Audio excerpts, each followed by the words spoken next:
Good morning, everyone. It's Wednesday, February 24th. Welcome to Mornings with the Manager. Appreciate all you are being here and joining me today.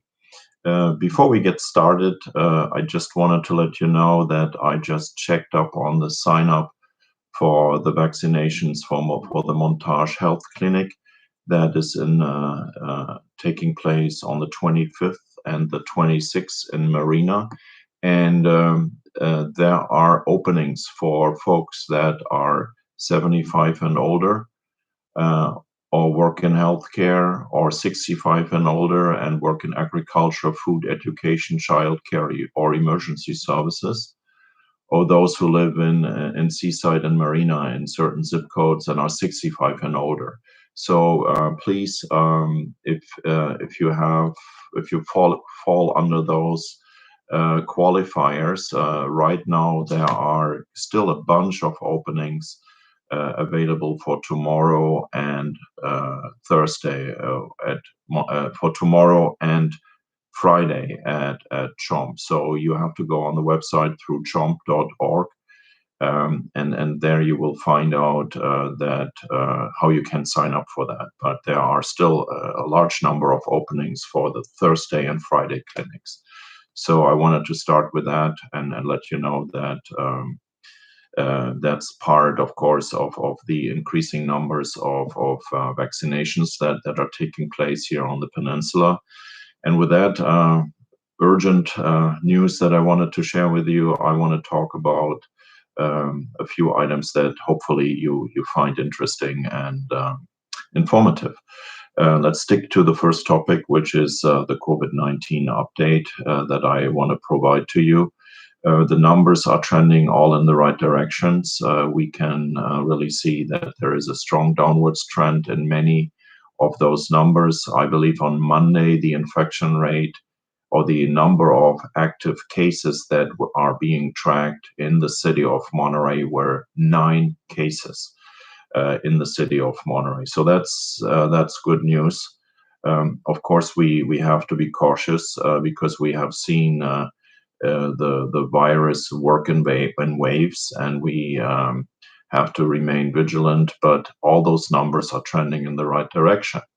Now, Monday night, you might have seen the news on KSBW8 talking about possibly moving from the purple tier to the red tier. And what I want to let you know is that those numbers that we have trending in the right directions are a positive sign. But I foresee not really in the near future a move into the red tier as we might hope for it. We are still in some of the metrics that are being used, tracking in the purple tier, not very close to the red tier. What also what also has to be acknowledged is the fatality rate. And the fatality rate usually lags 2 to 3 weeks behind the other rates or the other metrics. So even though if we have less people getting infected and the testing is also showing good data, the fatality rate also has to, so to speak, trend in the right directions. And there is so far a documented lag of 2 to 3 weeks of delays between good trends in the other metrics and the fatality rate. So the report Monday night was very optimistic, very hopeful, and we are all trending in the right direction.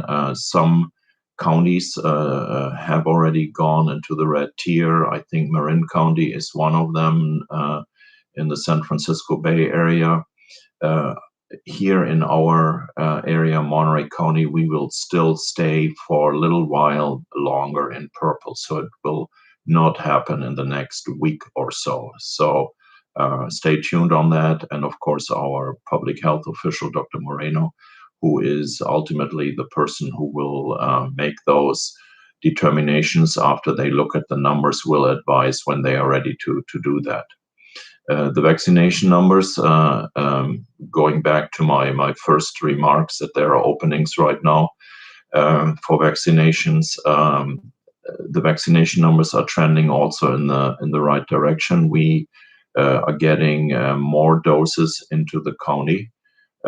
It's a slow increase. It's not like a huge increase of numbers of doses that overwhelm us, but they are trending in the right direction, as well as that there are doses coming to certain clinics that come directly from a federal allocation and not through the state allocation, and that also is helpful because it doesn't mean that then the state is deducting allocations from the state allocation to us if the federal government is shipping directly to certain agencies. So those agencies are, for instance, the Veterans Administration that get federal allocations of vaccines, and they do not count as being distributed by the state. And then, of course, there are certain clinics that get federal allocation, and then one of them is in Salinas, the Clínica de Salud, and they also receive federal allocations of vaccines. I cannot explain to you why that is and what the background in all of that is, but overall, that is good news because what it means is that those additional federal allocations will not be offset by the state allocations. And why is that important? It's important because the county is still wrestling with getting additional vaccines into the county with respect to the migrant workers, to the seasonal farm workers that are starting to come again in March into the county. Last night, you heard that the Board of Supervisors had an afternoon session, and they were briefed by Dr. Moreno also about COVID-19 and vaccinations and testing and other topics. And one of the headlines that came out of that meeting is that the Board of Supervisors will be